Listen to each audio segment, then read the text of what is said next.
Okay, so hello everyone, my dear students, all of you very welcome to my channel, and I am going to tell you today the second part of the parts of speech, and its name is the pronoun. मैं आप लोगों को आज parts of speech का द्वितीय भाग पढ़ाने जा रहा हूँ जिसका नाम है प्रोनाउन। इसे हिंदी में बोलते हैं सर्वनाम। अब सर्वनाम का डिफिनेशन क्या होता है? The word which is used at a place of noun is known as pronoun. मतलब कि नाम के स्थान पे जो शब्द प्रयोग किए जाते हैं वो सर्वनाम कहलाते हैं। अब आप समझेंगे कि नाम के स्थान यानी कि नाउन के स्थान पे इन शब्दों का प्रयोग किया क्यों जाता है। तो ऐसे जैसे कि मान लीजिए एग्जाम्पल में कि कोई लड़का है राम, राम ईमानदार है, राम लंबा है, राम बहुत ही शरारती है। तो यहाँ पे मैंने राम के स्थान पे अगर कोई शब्द प्रयोग किया, जैसे कि राम ईमानदार है, वह लंबा है, वह शरारती है, मैंने वह शब्द प्रयोग किया, तो वह शब्द हो गया सर्वनाम। तो सर्वनाम का प्रयोग आप नाउन की अशुद्धियों को हटाने के लिए करते हैं। तो चलिए हम देखते हैं कि सर्वनाम के काइंड्स क्या होते हैं, उसके प्रकार क्या होते हैं। तो जैसा कि आप लोग ब्लैक बोर्ड पे देख सकते हैं कि मैंने कुछ काइंड्स लिखे हुए हैं यहाँ पर। तो आप देखेंगे कि सबसे पहला जो है इसे बोलेंगे पर्सनल प्रोनाउन। पर्सनल प्रोनाउन माने होता है कि व्यक्तिवाचक संज्ञा। व्यक्तिवाचक का मतलब होता है कि जैसे किसी व्यक्ति के बारे में बताएगा, ठीक है। तो यहाँ पे आप देखेंगे व्यक्तिवाचक संज्ञा के अंतर्गत पहला सब्जेक्टिव प्रोनाउन, इसे हिंदी में बोलेंगे कर्तावाचक या तो कर्ता सूचक। तो कर्तावाचक से यहाँ पे आपको पता चलेगा कि कर्ता के बारे में बताएगा। तो कर्ता he, she, it, name, they, we, I, you, ये सब जो है आपके सब्जेक्टिव प्रोनाउन है।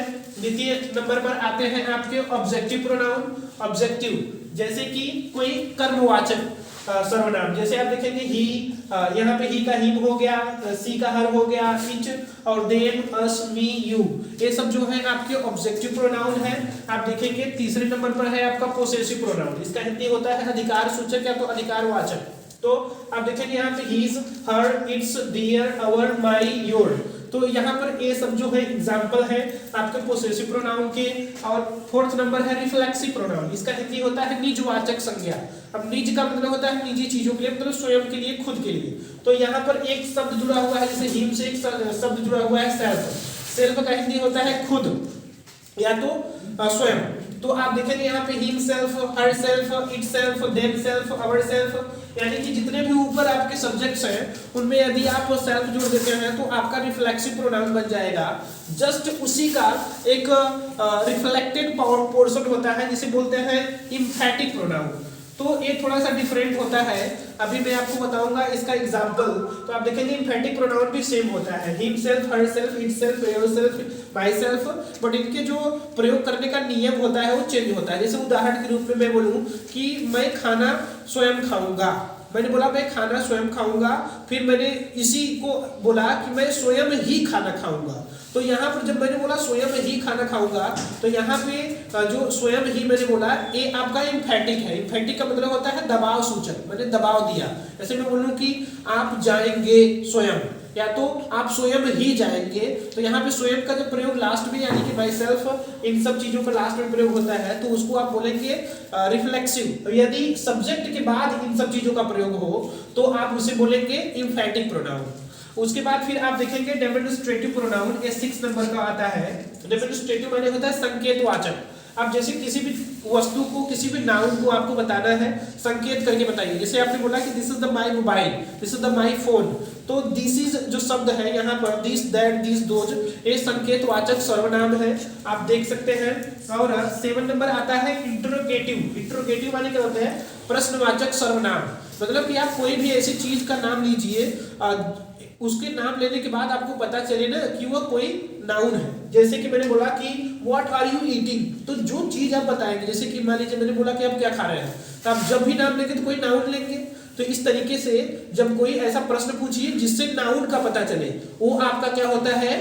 इंडेफिनिट प्रोनाउन होता है। उसके बाद फिर आप देखेंगे यहाँ पर 8 नंबर रिलेटिव प्रोनाउन। वो सेम होता है लेकिन उसका हिंदी जो होता है डिफरेंट हो जाता है। जैसे कि मैंने बोला क्या, तो यहाँ पे आप देखेंगे तो जो क्या का हिंदी निकलेगा जो, और उसके बाद जो हु है मतलब कौन, लेकिन यहाँ पे निकलेगा जो।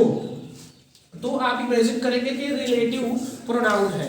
उसके एग्जांपल्स की डिटेल में भी मैं आपको बता दूंगा। उसके बाद फिर आप देखेंगे 9 नंबर ये है इंडेफिनिट प्रोनाउन। जैसे कि मान लीजिए मुझे प्रोनाउन का प्रयोग करना ही क्यों पड़ा। जैसे मान लीजिए कि कोई जैसे आपके रिलेशन में कोई है और बोल रहे हैं, पापा बुला रहे हैं, राम श्याम घनश्याम, मान लीजिए 4-5 लोगों के नाम है, ऐसे पूरे क्लास के नाम को मैं बोलूँ कि सब लोग बच्चे चिल्ला रहे हैं, तो मैं सब लोगों का नाम लूंगा तो उसमें समझ आएगा। तो अगर मुझसे कोई पूछा कि कौन कौन चिल्ला रहा था, मैं तो बता दूंगा कि सारे बच्चे चिल्ला रहे थे। तो सारे बच्चे मतलब सभी बच्चे, ठीक है। ऑल, तो ऑल शब्द यहाँ पर जो है ये प्रोनाउन का काम कर रहा है। तो प्रोनाउन आप इसीलिए प्रयोग करते हैं ताकि अशुद्धियां खत्म हो जाए। जैसे कि यहाँ से पूछा जाए कि इसमें से कितने बच्चे कमजोर हैं, तो मैं मान लीजिए 10 बच्चे कमजोर हैं, तो मैं 10 बच्चों का नाम नहीं बताऊंगा, मैं बोलूंगा कि 10 स्टूडेंट्स। तो 10 शब्द यहाँ पर आप बोल सकते हैं, तो ऑल स्टूडेंट्स या तो सम स्टूडेंट्स। तो सम शब्द जो हो गया, सम शब्द, लिटिल शब्द, मोर शब्द, एनी, एवरीवन, एवरीबॉडी, ये सब जो चीजें होती हैं, ये शब्द जो होते हैं, ये आपके कौन से प्रोनाउन हो गए सर? ये इंडेफिनिट प्रोनाउन हो गए। लास्ट में आता है आपका 10 number distributive pronoun, each other and one another. Each distributive मतलब होता है वितरणवाचक। किसी भी चीजों को आप 2 चीजों में बांट सकते हैं। जैसे कि मैंने बोला कि 2 बच्चे आपस में बात कर रहे हैं, तो 2 student are talking each other, एक दूसरे से। और जैसे एक से अधिक लोग हैं तो उसे बोलेंगे वन अनदर। वन अनदर का मतलब जैसे कि मैं बोलूं कि सभी बच्चे आपस में बात कर रहे हैं एक दूसरे से। इन दोनों का हिंदी होता है एक दूसरे से, एक दूसरे से होता है। इसका भी हिंदी वही होता है, उसका भी हिंदी वही होता है। लेकिन जब 2 से अधिक लोग आपस में बात कर रहे हैं तो यहाँ पे वन अनदर, और जैसे केवल 2 लोग बात कर रहे हैं तो केवल ईच अदर का प्रयोग आप करेंगे। तो आप इस वीडियो को देख लीजिए और जितने भी आपके क्वेश्चंस हैं आप क्वेरी कर सकते हैं कमेंट में, I will answer of that. So thank you very much for just watching this video. You may